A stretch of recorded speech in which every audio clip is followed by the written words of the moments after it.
রাম নারায়ণ রাম। গুরু কৃপাহি কেবলম।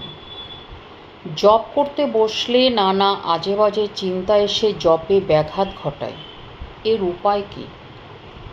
দেখো, যেমন তোমরা পায়খানা প্রস্রাব করো, তেমনি ওই চিন্তাভাবনাগুলো হচ্ছে মনের পায়খানা।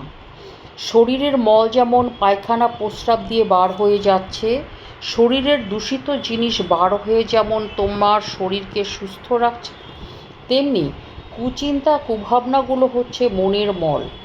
মনের দূষিত জিনিস বার হবেই, ওটা বার হওয়ার জন্যই। ওতে তোমাদের মন সুস্থ থাকবে। ওটা যত বার হয় ততই মঙ্গল। ওটাকে আটকাবে না, বার হয়ে যাক, ওদিকে তোমরা নজর দিও না। যা খুশি তা মনের মধ্যে আসুক, তাতে তোমাদের কিছু হবে না, তাই সেজন্যে ভাবার কিছু নেই। রাস্তায় যখন তোমরা চলো, তখন দুর্গন্ধ নাকে এলে তোমরা ওয়াক থু করে থুতু ফেলে দাও। তেমনি আজে বাজে চিন্তাগুলো মনের কাছে দুর্গন্ধ স্বরূপ। কাজেই মন তার দুর্গন্ধরূপ কুচিন্তাকে ওয়াক থু করে ফেলে দিচ্ছে। তোমরা ওই আজে বাজে চিন্তার দিকে খেয়াল করো না। তোমরা ইচ্ছায় হোক অনিচ্ছায় হোক, মন বসুক বা না বসুক, আজে বাজে চিন্তা নিয়েই কেবল জপ করে যাবে। মন তার ময়লা ফেলে দেওয়ার জন্য অবিরত ওই চিন্তা করে যাচ্ছে। তাতে তোমাদের আসল কাজের কোনো ক্ষতি হবে না। মনের বিড়বিড়ানিতে তোমাদের কাজের কোনো ক্ষতি করতে পারবে না। তোমাদের কাজ ঠিক হয়ে যাবে।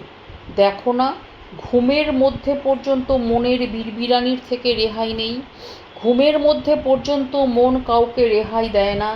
তুমি বাড়িতে ঘুমিয়ে আছো, আর মন তোমাকে খালে বিলে নদীতে নিয়ে গিয়ে মাছ ধরাচ্ছে, গাছে উঠিয়ে আম পাড়াচ্ছে।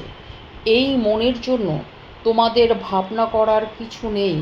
মন তোমাদের গুরুত্বহীন কথাই বিড়বিড় করে বার করে দিচ্ছে।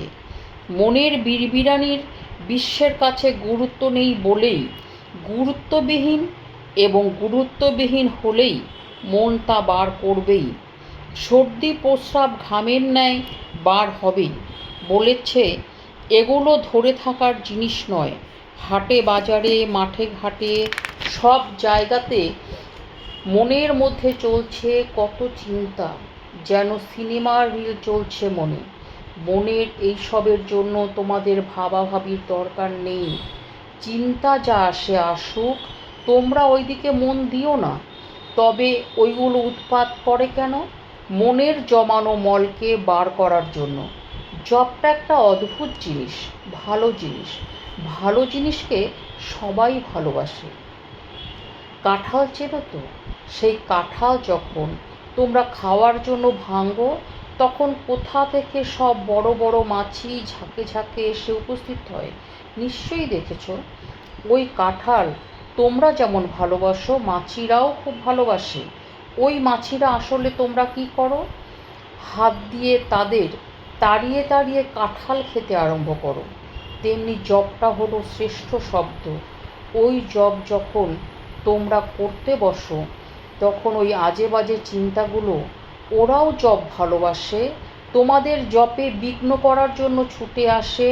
ঠিক যেমন তোমাদের কাঁঠাল খাওয়ার বিঘ্ন করার জন্য মাছিগুলো ছুটে আসে। মাছিগুলো তাড়িয়ে তো তোমরা কাঁঠাল খাও। সেই রকম তোমরা ওই আজে বাজে চিন্তাগুলোকে সরিয়ে সরিয়ে কেবল জপ করে যাবে। মাছি তাড়ালেও যেমন কাঁঠালের আশেপাশেই থাকে, তেমনি আজে বাজে চিন্তা মনের কোণে উকিঝুঁকি দিলেও তোমরা আপন খেয়ালে জপ করে যাবে। রাম নারায়ণ রাম, রাম নারায়ণ রাম। গুরু কৃপাহি কেবলম।